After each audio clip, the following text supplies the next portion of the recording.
No surprise, 1, 2, 3 when you talk about Burrow, Young, Okuda, and really the popular positions kind of just like we thought. A little over half of the first round picks, Chris, either quarterbacks, wide receivers, offensive linemen, or cornerbacks, the traditional variety, or the slot. And we're going to get into that as much as we possibly can here in the next 90 minutes. Maybe we get even a little bit closer to 2 hours. Let's start Yeah, off though, with well, Tua yeah. Tagovailoa, with Tua Okay. at number 5. Okay. Best word to describe, according to you, the Dolphins taking the Alabama quarterback at that spot.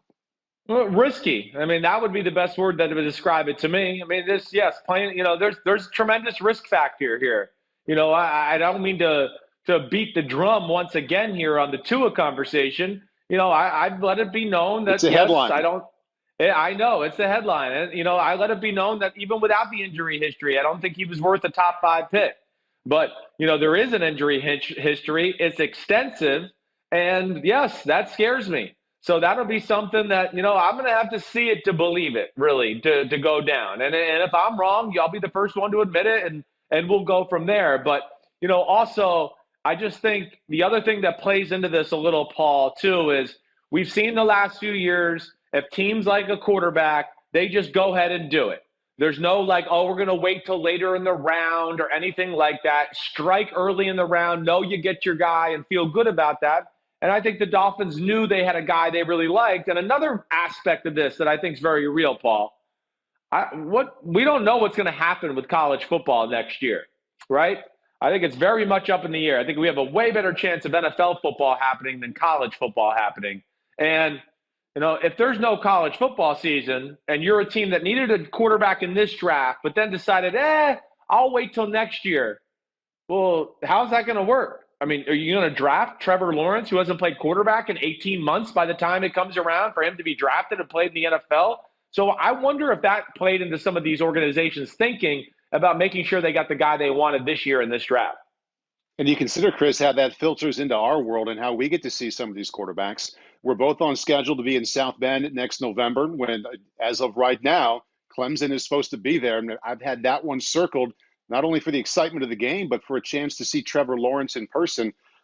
We may not get that chance before next year's draft. So I think you bring up a very good point. And that sliver of quarterback example is just one way to think about what you just brought up there with the topic. What's it going to be like next year? Yeah, no, it is. It's a fascinating subject. And, hey, the Tua conversation is fascinating in itself. I know the Dolphins love Joe Burrow, but I think Tua was always the second guy on their board. And, they were happy with the medicals, right? The teams that liked Tua, they were okay with the medicals. The teams that were on the fence or didn't like him, they basically failed his medicals. That's usually how it goes. So we'll see, and again, they're not desperate to have to play him right away either. With Brian Fitzpatrick being there and Chan Gailey's got a history with Brian Fitzpatrick, they could manage the year without him, but I doubt that happens. It doesn't happen very much anymore. We say this every year, right? Every year. Oh, Carson Wentz, we're going to let him sit for the year behind Sam Bradford. Oh, trade Sam Bradford. Carson Wentz is in. Daniel Jones is going to sit the year behind Eli Manning. Week 3, let's start in Daniel Jones. I mean, you can go down the list. It's really, other than Aaron Rodgers back then, he's the last guy that's really been held out for an extensive period of time as one of those, top quarterbacks drafted. So when teams see these guys and fan bases see Herbert and Tua, and they get out there in the preseason and they have a little success, and then the team gets to see them in practice and go, okay, they know how to manage the offense. They just go, okay, what are we wasting time for? Let's just make him a starting quarterback and get on with it. And that's what will happen right here. And there's a whole lot of unpredictability with any team, any quarterback situation. But when you think about Miami, can't you almost predict they'll be around 500 or maybe a little below in October?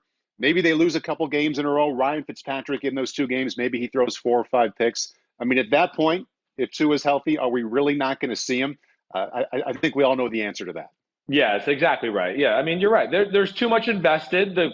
The fan base will be clamoring for it. And, Tua's a household name. I mean, everybody in America has been telling us Tua was the number 1 pick in the draft for the last year and a half.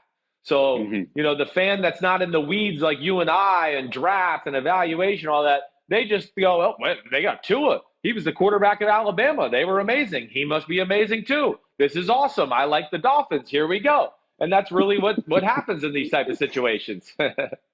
You sum it up so well. So I've heard a number of people say surprise there at 5. I don't think it was a surprise at all. And maybe it turns out to be a mistake at 5 that they took Tua, but no real surprise he went at 5. No surprise at 6. This quarterback turn we've talked about for the last couple of months, that the Chargers, after all the smoke screen about how much they like Tyrod Taylor, they take Justin Herbert. So almost a day later, question to my mind, not which team is going to win more next year. Which quarterback do you think is walking into a better situation the next 3 years to develop and be the best quarterback he can be when he's still a young quarterback?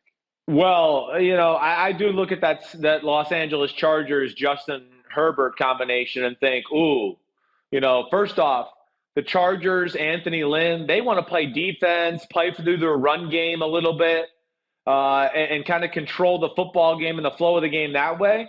I mean, Justin Herbert's going to be able to do that this year. He will be. Again, this is a very smart individual. And do you think he starts right away, Chris? I do. I think it's going to just come down to they're going to get into training camp and go, wait. Justin Herbert's bigger? Wait, he's faster? He's got a stronger arm? He had the number 1 Wonderlic score out of all the quarterbacks. He's already picked up the offense. And I think they're going to go, we were going to kind of play ball control. Let's not let the quarterback screw the game up type of play anyways. So why not go with the rookie who actually has more talent than the guy that we have as the veteran? So I do. And then you talk about, hey, he's got a good running back. He's got some good receivers and a tight end to play with. And the big thing is the defense. Their defense it was the top 5 defense last year. And now they've added Chris Harris Jr. and Kenneth Murray late in the first round last night. And I just go, watch out. The Chargers are one of those teams that you put a little mark next to go, they could be really a pain in the butt and certainly in playoff contention next year.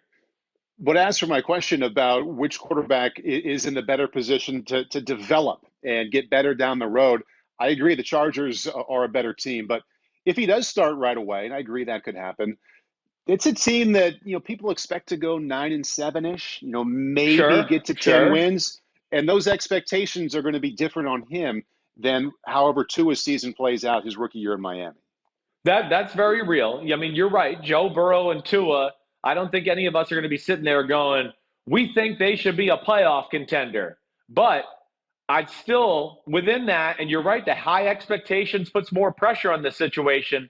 I would still rather be the quarterback with the high expectations with talent around me than better team. The quarterback with lower expectations with, yes, a lesser team around me. And that's why I think there's room to develop and develop fast.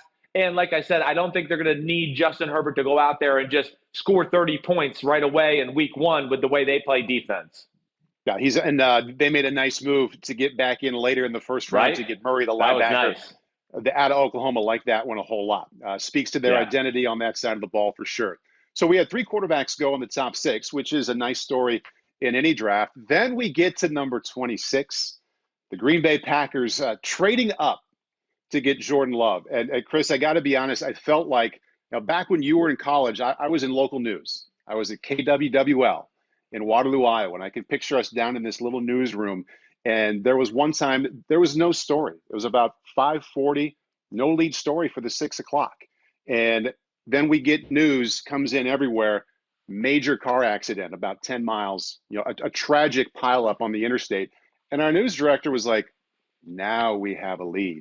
Now, this is a much less tragic situation, but when the Packers traded up to do that, I had this flashback of now we have a lead for round 1. The Packers making this move that is so easy to stand back and to poke holes in. So I know you don't like it. I don't like it either. I want specifics on why you think this is a questionable move. Yeah, well, that's a funny story, and I think this is a car crash of a pick. Just to go off of what you're saying. I don't like it. I mean, I don't. First off, let's just talk about the quarterback, Jordan Love. I like him, as you know. I mean, I originally ranked him in front of Tua, but this is a guy that, the more you dug into, he needs a little more time. Everything about his game is inconsistent and raw. And the reason I liked him, and I think I fell in love with him a little too hard at first, is because his good is really good. I mean, he makes some throws during the season where I wrote in my notes, like, man, that's Aaron Rodgers, what he just did right there. So I can see what Green Bay liked in the talent of Jordan Love. But when we get into the total conversation here about where we are in the NFL right now, 2020, the quarterback situation, and the team that the Green Bay Packers have, I hate it. I hate it for this reason. I mean, we're seeing Drew Brees and Tom Brady and all these quarterbacks play till they're 40 years old and still be able to play at a high level. Aaron Rodgers is still one of the 5 best quarterbacks in football. Is he going to go downhill a little here the next few years? Yes, but I don't think he's going to fall off a cliff. He's still going to be right in that conversation for one of the 5 best quarterbacks in football. So what I just don't understand is I would rather have seen a little bit more of desperation mode. Let's go all in with Aaron Rodgers and bolster our roster instead of going with, man, here's the developmental quarterback who's got a tremendous upside, but the time he might be developed and ready to go, Aaron Rodgers probably will still be playing and still be playing at a high level to where I don't know if Green Bay ever bears the fruits of the talent of a Jordan Love. And then to me, that's a waste of a pick. And maybe they don't bear the fruits of the talent that's on their roster right now. And I think initially, Yes. Chris, you and I heard you this morning say I kind of had my feelings hurt. And there's that ex-quarterback in there that you're like, you can put yourself in Aaron Rodgers' shoes and be like, oh my God, did my team really do that? And you're mad for that reason. But as to what you talk about with the team, I took a step back this morning and thought about it and said, okay, your first round pick, no matter the team, no matter your year, in the abstract, what's it for? It's to help your team take that next step. So if you're a rotten team, if this guy can help you win 6 games, you've won. If you're an average team, if he helps you play meaningful games in December, you've won. Where's Exactly. Green Bay? They're one of the final 4 teams last year. And their main problem was they couldn't stop San Francisco and they couldn't move the ball consistently against San Francisco. This pick doesn't help that one single bit. And then you go even bigger picture. Look at the other 3 teams that were playing on championship weekend. What did San Francisco do? They had just addressed a need on the D-line, which is their identity of the entire team. They got another quarterback for Kyle Shanahan to help them be even tougher to beat, to maybe score a touchdown in the next Another Super Bowl. wide receiver. Yep, go ahead. Yes. Yeah. Tennessee. Okay, Jack Conklin leads. We need an offensive tackle. As I brought up, maybe the 6th best offensive tackle will help you next year. Maybe he won't. But they clearly have a plan to make a good team even better. That's right. And then that's what they want to do. Yeah. The other team, Kansas City. What did they do? They're laughing at everybody. They gave themselves your best running back in the draft out of the backfield to run and to catch. Say what you want about those picks individually. Those other 3 teams that played in championships made a pick that makes them even tougher to beat next season because they're in this little window. And Green Bay didn't do that. They didn't even come close to doing that. And just as a fan, as somebody who wants to watch Aaron Rodgers walk onto the field in January and have a meaningful 3rd and 7 in the second half, that doesn't help that. That doesn't help that situation that we would all like to see. And if you love Green Bay, it doesn't help you get closer to the next level, which for them is the Super Bowl. Well, exactly right. I mean, this is a team that we're holding to a Super Bowl standard. Paul, outstanding. You made so many great points, and that is the point. And again, to where I just get sick of it and I get a little pissed off, and it does bother me, is I think Aaron Rodgers, he's the greatest quarterback I've ever seen. When he was in his prime for about an 8-year run, he was the best I have ever seen. And I know not everybody agrees with that, and that's cool. But I don't think anybody could disagree that, he's not one of the most talented quarterbacks you've ever seen play the position. So I guess I'm frustrated in that, Rodgers is always going to get a bad rap. Oh, he only won 1 Super Bowl. Oh, he's only been to 1 Super Bowl. I want to go, well, damn, yeah, that's not his fault. I mean, he needs some help. How many years can he carry the team? How many years can we have a mediocre defense and a lot of receivers who are solid, but nobody's great, but yet we expect the offense and the Green Bay to be in the Super Bowl contention? Why? It's only because of Aaron Rodgers. I mean, his damn back and shoulders must be so tired from carrying the squad. It's unbelievable. But then we get to NFC Championship games where, hey, the team failed them in Seattle. Hey, they lost to Atlanta and San Francisco in the last 2 NFC Championships they've been in. And people are going to go, oh, he didn't come through big in those games.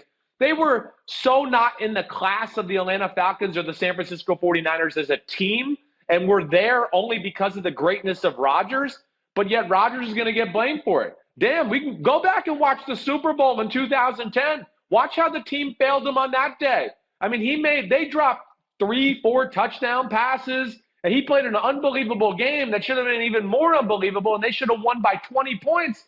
But they kind of dropped the ball as a team that day. So I'm just frustrated. As a fan of Aaron Rodgers, Yes. and as a fan of any great quarterback, Mm-hmm. and yes, I kind of root for Green Bay because I like Rodgers and want to see him succeed, and I get sick of hearing the hate towards him at times.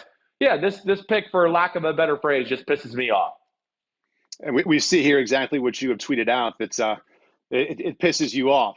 And I want to follow up even more to what I heard you say there about some people are going to say, well, I mean, maybe Aaron Rodgers is on the decline. And hey, at some point he's going to have to take a step down and his play is going to fall off. But let's look at the playoff game they won last year at home against Seattle. And unlike San Francisco and unlike Kansas City, they were clearly better than a number of teams they played. They could play pretty well and handle almost everybody. Green Bay needed Aaron Rodgers to play very, very well for them to win in January. Go back to the Seattle game and think about a couple of those pass plays where he picked out the right place to go with it on push routes down the field, and you couldn't have walked up and handed them off any closer. And in a one-score game, your quarterback is able to make a couple throws like that in January. Give him another one like that. Give him some more receivers. Let us see more of that in January. I agree. Yeah. I know, Paul. We're seeing a guy, like you said, and you you're right. It's going to start going downhill, but not so downhill to where you got to replace him in the next 4 to 5 years. I don't think it's going to be that drastic. This is the first year since 2009. I think that I'm going into a season going, Aaron Rodgers isn't the best quarterback in football. Okay, whoa, he fell down to number 4 for me. I would probably list him as far as Mahomes, Russell Wilson, Deshaun Watson, Rodgers, and then I would go Lamar Jackson. That would probably be the Chris Simms top 5 if I had to go right now. So, yeah, he's still playing at a high level. And then, we talk about the greatest player in the sport right now in Patrick Mahomes, and this is what drives me crazy a little because I agree Mahomes is the best player in the sport, but damn does he have a lot of talent around him. I mean, Aaron Rodgers has never had Tyreek Hill, Travis Kelce, Clyde Edwards-Helaire, Sammy Watkins, McCole Harbin. Never. Again, I don't get it either, Paul. There's other needs on that football team. Not saying they had to go defense, not saying they had to go any specific position, but to go backup quarterback when your team's in the Super Bowl window right now, and you obviously, to your point, need other positions on the team to help the team get over the hump against the elite of the NFL. That's where, I disagree with my man Goody, the GM up there in Green Bay on this one. I've been in the weeds on every single NFL draft since back in 2005, and I can't think of a pick I hate more than this one, and I know you feel the same way. I also always try and remove my feelings, my own GM cap off now, and try and see the positive of it and say, okay, I'm going to step away from what I believe here. What's the good? And I think to be true to ourselves here, Chris, we have to look at today and the weekend. One of the major themes that we talked about with this draft, the depth at wide receiver. And we've also talked about the history at the wide receiver position, how second and third round picks have turned out to be very, very good, like Devontae Adams, Michael Thomas is in New Orleans right now. So let's take a step back and realize that. We could be singing a different tune about Green Bay on Monday with the wide receiver position. There's also only one running back off the board. You don't like him. I like DeAndre Swift. I think a guy like that would be nice in the second round. All the tight ends are still there as well. So that's right. Maybe we get to Saturday and Sunday and we're like, okay, I see the plan. Let's see how it plays out in the fall or whenever they end up playing football again. I hope you're right. It's not my number one feeling, as I think we can both tell, but I think we should look at that and consider it too. And I think that if that's the case and they knock it out of the park tonight, in rounds 2 and 3, and then the rest of the draft on Saturday, trust me, I think we're both pretty admirable men that will go, damn, Green Bay, way to rebound. We don't like that first pick, but, you really addressed all the other needs and got some good players. I think we'll both be the first to say it. But as it stands right now, we're both a little frustrated with what we saw. Okay, let's be in a good mood again, huh? Okay, let's go. So Where do you want to we're go? doing it in a well. Let's go back to the top with the quarterbacks before we get into the wide receivers and Joe Burrow. And I was thinking about this last night and this morning, Chris, considering all the things that we wanted to get into. Uh, because he was such a slam dunk pick at number one, and there was no mystery around it, he was going to be the top guy. We both like him a whole lot as a prospect. We didn't spend that much time around him or on him. So I want to put a button on him just with one thought. Your first thought about him when you think about Joe Burrow as it relates to how he might do here in year one. I mean, I honestly, I think about, the words that come to my head are baller, Peyton Manning. I mean, that's the kind of the things I think about. And you're right, Paul. He's like the least talked about number one pick I can ever remember because it was such a slam dunk sure thing that it was almost just like, let's move on and analyze other people. We know he's a for sure thing, no problem. But how could you not be amazed by just some of the highlights you saw last night watching the draft? It wasn't like he was sitting there in a clean pocket every play and guys were just running wide open. I mean, he's dodging people in the pocket and throwing balls 30 yards off balance and doing unbelievable things, unbelievable accuracy down the field. And just there's nothing where you can look at the person and go, I don't like it. The person's great, the way he handles himself. He's got a little edge and swagger to him, let alone the polish. And you could tell he's very smart and competitive and just unflappable. So I mean, yeah, I love the kid. That's why he was the number one quarterback. You know, when you come away and go, man, the only thing I could maybe not like about him is he's not like the best deep ball thrower. Okay, that's, minute. He's still a really good damn one, but just not Patrick Mahomes or Aaron Rodgers as far as that's concerned. And there's a real big part of his story, Chris, that wasn't really a part of his evaluation when you and I did touch about it, that I think is a really likable part. And I don't know how much it's going to have to do with how well he plays or doesn't play in Cincinnati the next 10 years. But when I was thinking about him, his lead up to this point is so different than what we've seen here in the recent years. He redshirted. First of all, how often do we see a quarterback taken this high who redshirted? It doesn't happen very often anymore. No, he it didn't does play not. for 3 years. Didn't play for 3 years. So, he had this time where he had to go back to his dorm and be like, am I ever going to play? Am I ever going to be a starting college quarterback? He had to live through that and have the mental toughness and confidence to get by that. Then he had to transfer. And then Right. what I really like, and again, it's something that's kind of rare right now, he didn't make a start until he was an upperclassman. I mean, he was a man in his 20s before he got onto the college football field as a starter. And he got that 1 year as a starter and did fine and had a chance to take a step back and be like, okay, what can I be better at? I've had 4 years of Right. college football, 1 year as a Right. starter. It's a really super rare thing now to step into a fifth year with only 1 year as a starter and be like, I know what I need to work on. I'm a grown up, confident man. I saw my mistakes and I can get better at them. And he just took that situation and ran with it better than anybody we've seen here in recent years. Yeah, no, it's the most unbelievable college season I've ever seen at a quarterback. And, again, it's not like they were playing a cupcake, Mhm. schedule. They're playing the best kids and teams in college football. And as you said, you hit all the great points. But I'm big into what you make happen when things aren't there. And hey, listen, when it is there, he's going to make it happen. I can promise you that. When it's not there, he's going to make it happen most of the time too. And that to me is the greatest trait he brings, let alone all the things you mentioned. And yeah, they're just I hate to say this phrase because it's like annoying and people say it on TV, but there's an it factor with this kid that I see. He just brings a lot to the table in a lot of different areas that'll make your team much better when he walks into the locker room.